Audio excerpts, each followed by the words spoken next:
ang down, ang babang-baba, yung mga Pilipino.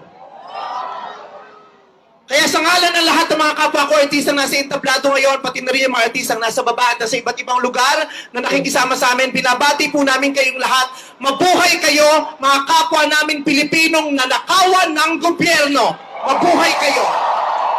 Yan ang pagbati natin sa isa't isa.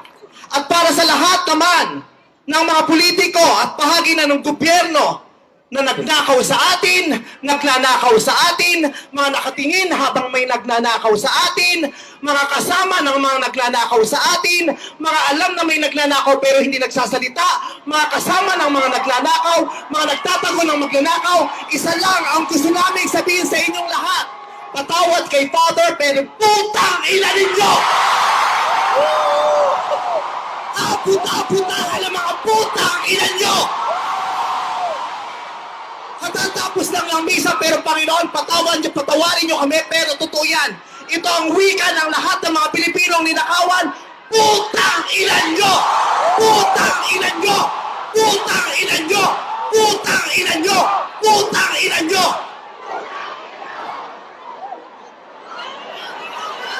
Putang ina nyo! Tapos na ang panahon ng mga bababait at ng mga resilient. Ang mga mababait, ginago. Ang mga resilient, tinarantado. Hindi nauubra sa atin yung bait-baitan, kimi-kimian, tahimik-tahimikan, patawad pero hindi po. Hindi ko sisimplihan, hindi ko babaitan ang mensahe ko ngayon dahil hindi naman sila mababait. Sa katunayan, mga hayop sila. So bakit natin babaitan ang mensahe natin?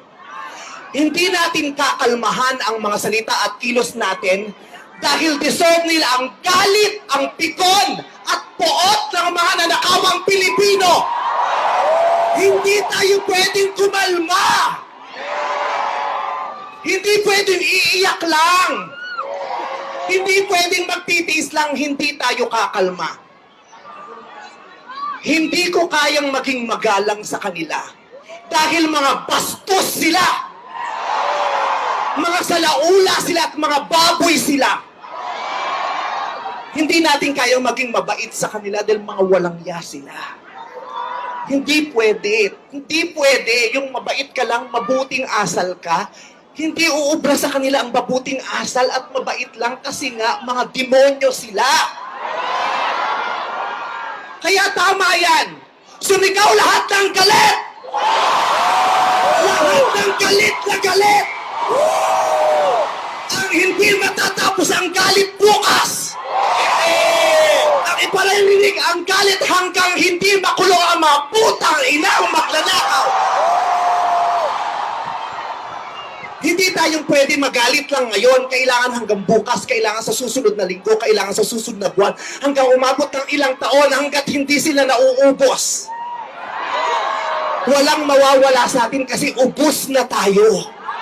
Kaya ang gagawin natin ngayon ay babawi na tayo. Ikulong ang mga magnanakaw. Para sa akin, hindi nga sapat ang kulong. Dapat patayin ang mga korap na magnanakaw. Ibalik ang death penalty para sa mga korap. Para patayin ang mga magnanakaw, ikulong pati pamilya nila. Dapat gumawa ang batas ang pamahalaan para ibalik ang death penalty. Pasensya na po, Father. Alam kong ayaw mo ng death penalty. Ipagdasal mo na lang ako. Ibalik ang death penalty para sa magnanakaw. Dahil ang magnanakaw, ang corrupt na public official, hindi ko natatawag na public official, ang corrupt na politiko ay higit pa sa mamamatay tao. Ang corrupt na politician ay higit pa sa magnanakaw. Ang corrupt na politician, ang corruption ay higit pa sa terorismo. Ang mga terorista, namimili lamang ng lugar at panahon kung kailan aatake. Pero ang mga magnanakaw sa Pilipinas, walang pinipiling araw. Araw-araw nila tayong ninanakawan. At At ang inaatake ng mga terorista, yung mga iba ang pananampalataya, iba ang paniniwala, iba ang lahi. Pero ang mga korap, kapwa Pilipinong kalahi ang ninakawan.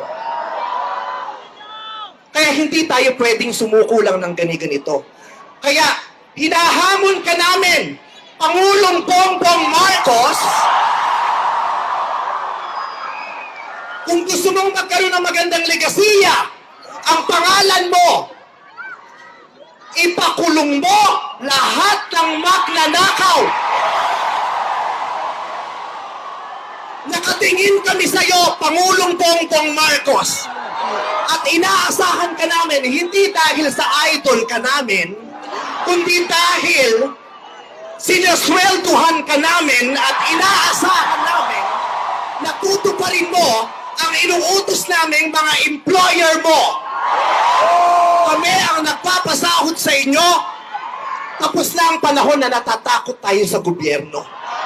Takutin natin ang gobyerno dahil ang kapangyarihan nasa sa atin, wala sa kanila.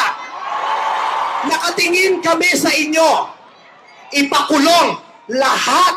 Lahat ipakulong. Bawiin ang mga ari-arian. Bawiin ang mga ari-arian. Pati atay, i-donate. Ibigay ang atay. Pati mata, i-donate. Walang ititira kasi nga, hindi tayo pwedeng maawa dahil mga